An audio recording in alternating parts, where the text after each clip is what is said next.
Tout au long des décennies passées, le Maroc et la France sont demeurés des alliés fidèles dans les temps troublés. Pour la France, le présent et l'avenir de ce territoire s'inscrivent dans le cadre de la souveraineté marocaine. انت جرحتني يا مكر. انا طول عمري بقول فرنسا حبيبتنا، فرنسا مامتنا، فرنسا مامة كوكب لالا. في الاخر تحرجنا الاحراج ده. احنا كلنا كنا واثقين فيك وقلنا ان انت تمام وواقف معانا. تقول الكلمتين دول في الاخر؟ تنحاز للمغرب، تتلاعب مع الاقجع، تتفق مع المغاربه علينا ليه كده؟ بتاخد فلوس من المخزن؟ قول لي. انا مش عارف بصراحه، منظرنا بقى وحش قوي وقلنا فرنسا مامتنا واختنا، وفي الاخر طلع ماكرون عمل الكلام ده. فانا الحقيقه انه تصريحات ماكرون بتدل على انه ماكرون متلاعب مع فوزي الاقجع ومتفق مع المخزن وبياخد فلوس من المخزن. فانا لن اتعامل مع ماكرون مره اخرى. انا اشوف لي اخت تانية او اشوف لي ماما تانية غير ماما فرنسا. لازم اشوف ماما تانية، وبعد كده لما تطلعوا تتكلموا علينا تتكلموا كويس. احنا طول عمرنا بنقول انه ماكرون صديقنا، ماكرون صديقنا، فرنسا مامتنا كده يعني، فرنسا خالتنا، ليون جدتنا، موناكو عمتنا. ففي الاخر تعملوا فينا كده؟ تروح تقابل الملك محمد السادس وتمشي تشاور للناس والجماهير وتقول ان فرنسا متفقه مع المملكه المغربيه في كل حاجه، وان فرنسا يعني تاريخها كبير مع المملكه المغربيه، تقول تصريحات وفي الاخر تؤكد على مغربيه الصحراء. انا كده زعلان منك يا ماكرون. ماكرون جيفيزون. انا عايزك لو سمحت، السلام عليكم، هل ممكن حضرتك نبدل مثلا لو واحد عنده ماما فرنسا ممكن يبدلها مثلا، نشوف حد تاني؟ نجرب ماما ايطاليا مثلا؟ ما ينفعش. نجرب ماما بلجيكا؟ ما ينفعش. اوكي خلاص، لانه لا بصراحه، لانه ماما فرنسا خانتنا، غدرت بينا جدا. ايمانويل ماكرون راح المغرب وقال انه متفق مع مغربيه الصحراء، والحقيقه ان احنا عرفنا يعني من بعض المصادر بتاعتنا في كوكب لالا انه الاستاذ ايمانويل ماكرون خد فلوس من المخزن، ويعني احنا ما بنحبش الطريقه دي الصراحه. بالظبط، هو تلاعب مع فوزي الاقجع بالظبط كده. فمن النهارده بقى مش هنقول ماكرون صديقنا، لا لا لا، خلاص هنشوف حد تاني بقى.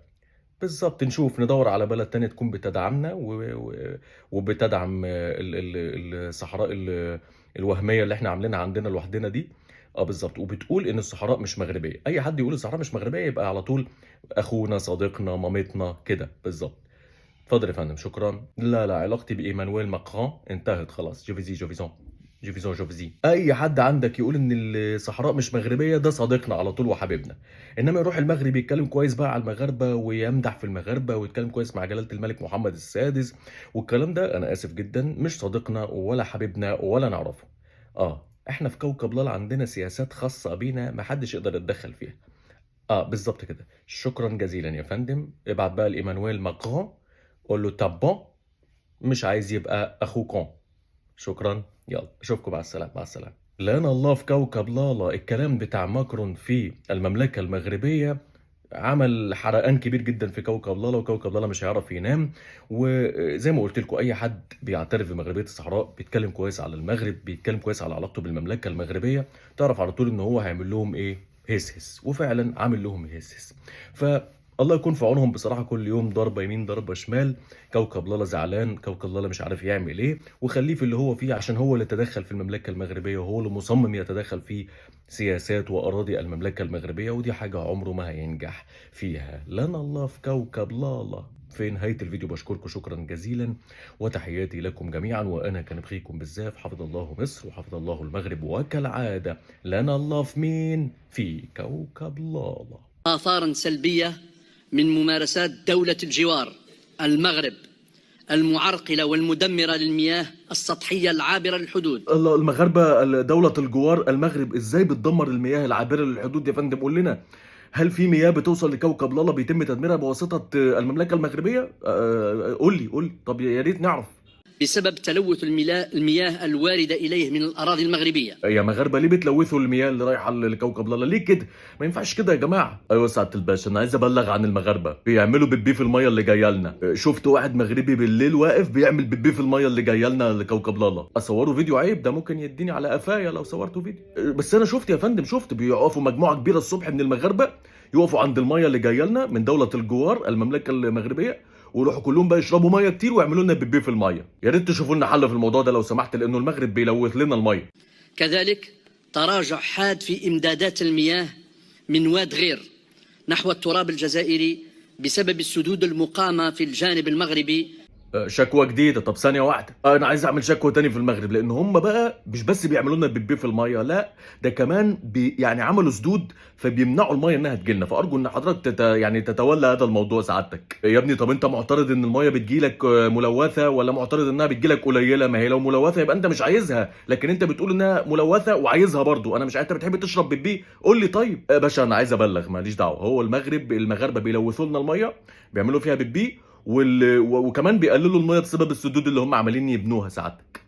طيب ادي كده شكوتين، في شكاوي تاني ضد دولة الجوار ولا ايه؟ طب قول لي. مما أدى إلى تجفيف ممنهج لسد التربة، سد جرف التربة لفترة طويلة بالأراضي الجزائرية.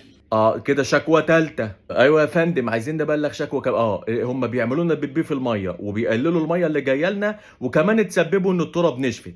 مفيش زراعه عندنا في كوكب لالا لانه المغرب هو السبب. قدم لي على الشكوى دي بقى بعد اذنك. معلش احنا بنتكلم. يا ريت. بص انت حط ورقه فاضيه عشان انا هشتكي كتير بقى. حط ورقه فاضيه احط لك فيها القايمه كلها دلوقتي، كلها. حط المغرب في الاول عشان كلها بسبب المغرب. في شكاوي تاني ولا ايه؟ وعلى ضوء هذه الممارسات السلبية تأثرت منطقة الصاورة بالجنوب الغربي للجزائر. ده شكوى رابعه. حاضر يا باشا، ثانيه واحده. بقول لك ايه، انا هلخص لك الدنيا بقى، انا هعمل لك شكوى كامله. ثانيه واحده. ايوه يا باشا، بص افتح عندك قوس كده في الكتابه. ايوه افتح القوس، اكتب بقى. بص المغرب هو السبب. لو في سيول في الجزائر بيبقى المغرب السبب، ولو في مجاري طفحت في شارع ولا حاجه المغرب السبب.